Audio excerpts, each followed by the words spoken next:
My wife died of ovarian cancer. And then I went to Napa, Idaho, because my mom lives in Middleton. And then things happened. I had a stroke, and I've been homeless ever since. We need a place to be together with our little family, and getting in a shelter is okay, but you can't take your animal. You have to abandon your pets or whatever, and this is our little family. If this is all we've got, then this is what we stick with. So, I mean, I had my kids. We had our kids here when we first got here, and it's been a struggle. We've been trying to get into a place so that we could even just like get visitation or just think about even getting our kids back, and let alone keeping our cats. I couldn't imagine what it's going to take to get anything that we had back before. So it's just even looking at it like it's a fresh start, it's really hard. It's really hard. Wherever I can find a spot tonight, tomorrow night, unless something happens today when I get down yonder and stuff, with a room or something. I mean, it'd be great if I could find somebody that would maybe pay for a room and be able to get a hot shower, clean up, you know, I mean, shoot, it's been a while since I've seen a razor. It's been a while since I've had a good hot shower. And just a place that I can relax and not have to worry about nothing for at least 24 hours. You know, it's been 5 years of this. I didn't have any issues before it started. It was pretty sudden. I've been trying to cope with learning the new me and how I need to function through what we need to do, and the daily struggle of what are we going to eat? Are we going to have everything we need? We have to go get water. We have to wash our clothes. We can't take showers. I can't get a job it's been like this. Way too long for me. Like, I haven't had a shower in a while. Like people are like, why don't you just work? Well, I Seriously. think you would want me to work for you. I mean, like I this. go in the bathroom and wash myself or whatever, but it's way too hard. I've tried to go. I even held a sign right there at Pilot, asking for a shower. You know, it's like There's no schedule when you're out here like this. I can hold to a schedule to go to work. I can't guarantee if I cannot panic right then, because when I'm ready to go and I feel okay, then I have to worry about, oh, do I have everything in my backpack? Oh yeah, do I have everything? Does he have everything he needs? What if something happens and then now I'm panicking and I can't leave?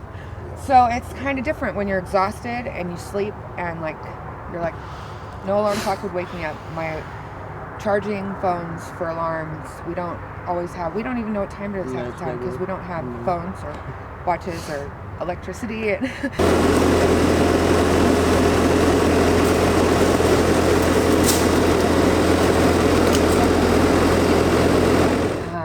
This isn't what we had planned for our life.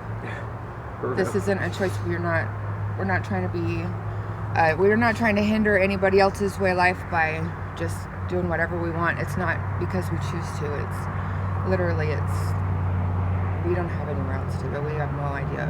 We don't know where to go from here. You know, we're just trying to survive. We're good people. We're not here we don't steal from people. We're not out stealing food even. Like, if we don't have food, we go hungry. We do what we can with what we've got, and if that's nothing, then we have each other. You know, we're good people, and it's just because we're dirty and we live out, you know, we're trying to do the best we can by Ontario too, just because, you know, people do leave messes, but there are good people out there still, and not everybody out that is homeless is a criminal. Not everybody is running from something. It's not like that. It's sometimes you just can't get back on your feet. Everybody's path leads them somewhere, but this is just so happens to be our path. And it's hectic. It is really hectic because, you know, I understand where people are coming from. You know, people work really hard for what they have. I'm coming from somebody who worked very hard for what I had. An apartment, my car, my kids, my routine was all mine. 60 hours a week. You know, I did what I needed to do, but now I can't just get back to that. And it's like I've been going through a grieving process I didn't know I was going through it's been 5 years. And I struggled it for 2 years trying to get back to the old me, and then I realized that, oh, this is me now, and I have to learn how to cope appropriately instead of So now after 3 years, I understand that I'm getting to learn the new me, and it's personal, but this is just a stepping stone. It's not who I was before. So, I mean, you know, if anything, it humbles you. You learn what you can live without. Oh man. So we're not trying to be eyesore either. You kind of don't know like exactly how people, you know, because you know before we were homeless and everything, like I mean, you don't know exactly what, you know, how hard it is for people and how, you know, how much of a struggle people have. You know, you always see the, you know, guys out there on the street or whatever, you know, like homeless and stuff, and you don't really think about it. You don't know any, you know, what they're really going through or what their lives are about until you actually live it. You know, and then once you live it, you're like, whoa, you know, it's a shocking, like, it's just hard situation in some ways.